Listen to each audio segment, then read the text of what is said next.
দেশ এক নির্বাচন এ নিয়ে উত্তরপ্রদেশের রায়বরেলিতে আজ প্রাক্তন রাষ্ট্রপতি রামনাথ কোবিন্দ বলেন, এক দেশ এক নির্বাচন হচ্ছে জাতীয় স্বার্থের বিষয়।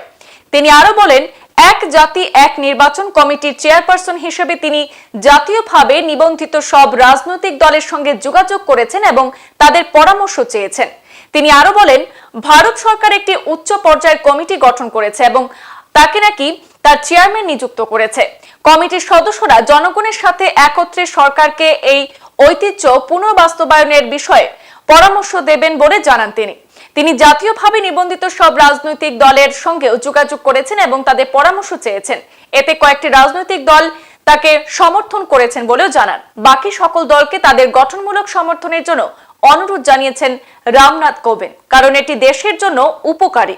এটা জাতীয় স্বার্থের বিষয় বলে সংবাদ মাধ্যমকে জানান রামনাথ কোবিন্দ। साथ साथ चुनाव हुए, उसके पश्चात कुछ विधानसभाओं में कुछ विकृतियां आ गई, उनका समय पहले समाप्त हो गया, राष्ट्रपति शासन लागू हुआ, इसलिए वो समय अवधि समाप्त हो गई। इसके परिणाम जो देखे गए और इस पर बहुत सारी समितियों की रिपोर्ट आई है, पार्लियामेंट्री कमेटी की रिपोर्ट आई है, नीति आयोग की रिपोर्ट आई है, भारत के चुनाव आयोग की रिपोर्ट आई है और कई समितियों की रिपोर्ट आई है, जिसमें उन्होंने कहा है कि देश में वन नेशन वन इलेक्शन की जो परंपरा है वो फिर लागू होनी चाहिए।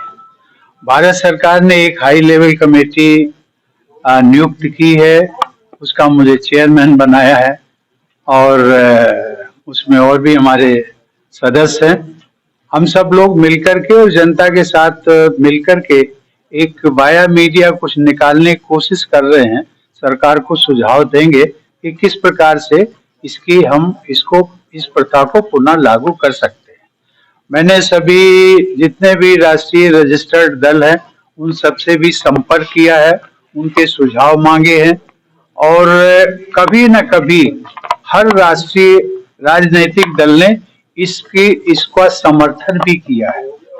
कुछ दल हो सकते हैं, लेकिन हम सबसे रिक्वेस्ट कर रहे हैं कि वे आप हमें सकारात्मक अपना सहयोग हमें इसमें दीजिए, क्योंकि इससे देश का हित है। ये एक राष्ट्रीय हित के मुद्दा है, इसमें किसी भी राजनीतिक दल का कोई लेना देना नहीं है। एक एग्जाम्पल हम आपको देते हैं, आप बड़े विद्वान मीडिया के लोग हैं, आप इस पे सोचिएगा कि ये प्रथा यदि लागू होती है तो उसका जो भी केंद्र में राजनीतिक दल सत्ताधारी दल होगा उसको फायदा होगा, वो चाहे बीजेपी हो, चाहे कांग्रेस हो या दूसरे राजनीतिक दल हो, इसमें किसी प्रकार का भेदभाव नहीं है। और उससे सबसे बड़ा जो फायदा होने वाला है वो आम जनता को होने वाला है।